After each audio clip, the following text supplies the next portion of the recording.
जब समंदर ने उसे निगल लिया, दुनिया ने सोचा कहानी खत्म हो गई है।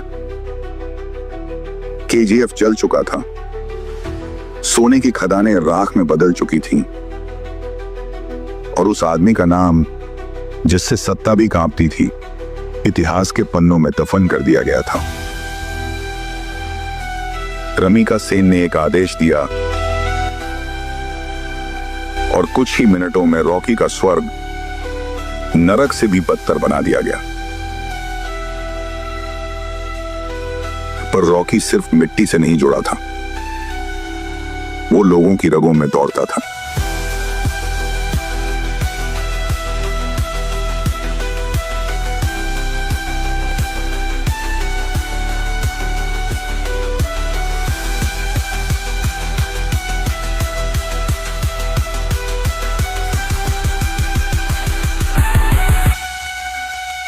नमस्कार दोस्तों और स्वागत है आपका हमारे चैनल फिल्मी पन्ना पर, जहां हम बात करते हैं सिनेमा की दुनिया के सबसे बड़े धमाकों की।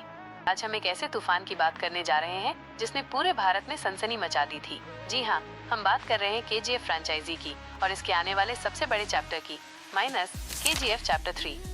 केजीएफ चैप्टर 2 ने हमें एक ऐसे मोड़ पर छोड़ा था जहाँ रॉकी भाई का क्या हुआ, ये एक बड़ा सवाल बन गया था। समंदर में डूबता रॉकी और फिर वो पोस्ट क्रेडिट सीन जिसने हमें चैप्टर 3 की एक झलक दी। तब से लेकर आज तक फैंस की बेचैनी बढ़ती ही जा रही है। माइनस आखिर क्या होगा रॉकी भाई का, और क्या हमें सच में केजीएफ 3 देखने को मिलेगा? केजीएफ चैप्टर 3 दोस्तों, सबसे बड़ी खबर ये है कि केजीएफ चैप्टर 3 कंफर्म हो चुका है। जी हाँ, हम्बले फिल्म्स ने खुद इस बात की पुष्टि कर दी है कि रॉकी भाई की कहानी अभी खत्म नहीं हुई है और सूत्रों के मुताबिक ये फिल्म 2025 में रिलीज होने की उम्मीद है। क्या ये खबर सुनकर आपके रोंगटे खड़े हो गए? मेरे तो जरूर हो गए। प्रोड्यूसर्स ने बताया है कि केजीएफ 3 की तैयारी शुरू हो चुकी है और प्रशांत नील, यश दोनों ही इस प्रोजेक्ट को लेकर बेहद उत्साहित हैं। यश ने तो ये भी कहा है कि केजीएफ 3 मैसिव होने वाला है, लेकिन एक सवाल जो सबके मन में है, माइनस आखिर कहानी कहाँ जाएगी? चैप्टर 2 के एंड में रॉकी डूब जाता है तो क्या वो वापस आएगा? केजीएफ चैप्टर 3 कहानी की अटकलें। चलिए कुछ थ्योरीज पर गौर करते हैं कि केजीएफ चैप्टर 3 की कहानी क्या हो सकती है। थ्योरी 1, रॉकी भाई की वापसी। सबसे पॉपुलर थ्योरी यही है कि रॉकी किसी तरह बच निकलेगा। हो सकता है उसे बचाने के लिए उसके वफादार साथी आगे आएं, या फिर हो सकता है उसने अपने मरने का नाटक किया हो ताकि वो अपने दुश्मनों को चकमा दे सके। आखिर रॉकी भाई इतनी आसानी से हार मानने वालों में से नहीं है। थ्योरी 2, रॉकी का अंतर्राष्ट्रीय साम्राज्य। चैप्टर 2 के एंड क्रेडिट्स में CIA की फाइल का जिक्र था जिसमें रॉकी के इंटरनेशनल क्राइम्स के बारे में लिखा था।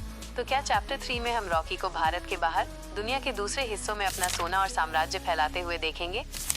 ये हो सकता है कि फिल्म 1978 से 1981 के बीच के उस टाइमलाइन को एक्सप्लोर करे जिसके बारे में हमें चैप्टर 2 में सिर्फ हिंट मिला था। थ्योरी 3, एक नया नायक। कुछ रिपोर्ट्स ये भी बताती हैं कि होम्बल फिल्म्स केजीएफ को एक मार्वल लाइक यूनिवर्स बनाना चाहते हैं जहां अलग अलग फिल्मों के किरदार आपस में जुड़ सकें। और तो और प्रोड्यूसर विजय किरगंदूर ने ये भी हिंट दिया था कि बॉन्ड फिल्मों की तरह केजीएफ फ्रेंचाइजी में भी हीरो बदल सकते हैं। तो क्या यश की जगह कोई और रॉकी भाई बनेगा? ये एक बड़ा रिस्क हो सकता है, लेकिन प्रशांत नील हमें चौंकाने के लिए जाने जाते हैं। थ्योरी 4, प्रभास का कनेक्शन। हाल ही में कुछ रूमर्स थे कि प्रभास भी केजीएफ 3 का हिस्सा हो सकते हैं।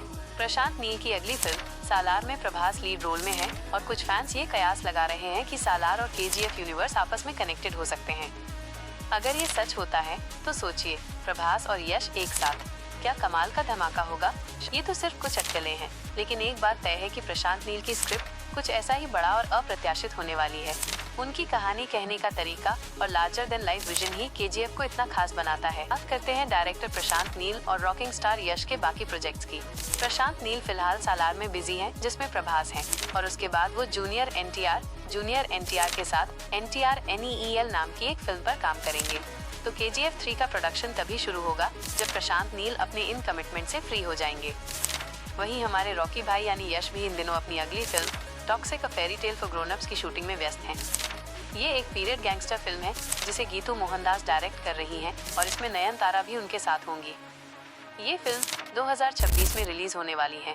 यश ने ये भी कंफर्म किया है कि वो नितेश तिवारी की रामायण में रावण का किरदार निभाएंगे। तो दोनों ही सितारे इन दिनों अपने अपने नए प्रोजेक्ट्स में बिजी हैं। केजीएफ फ्रेंचाइजी की सबसे बड़ी खासियत क्या है? सिर्फ रॉकी भाई का स्वैग और एक्शन नहीं, बल्कि प्रशांत नील का विजन, रवि बसरूर का दमदार म्यूजिक और वो सिनेमेटोग्राफी जिसने हमें केजीएफ की अंधेरी दुनिया में खींच लिया।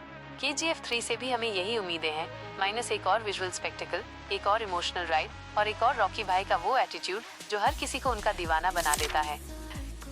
आपके विचार क्या हैं? तो दोस्तों, आप केजीएफ चैप्टर 3 से क्या उम्मीद करते हैं? रॉकी भाई का क्या होगा? क्या कोई नया किरदार एंट्री लेगा? हमें कमेंट करके जरूर बताएं।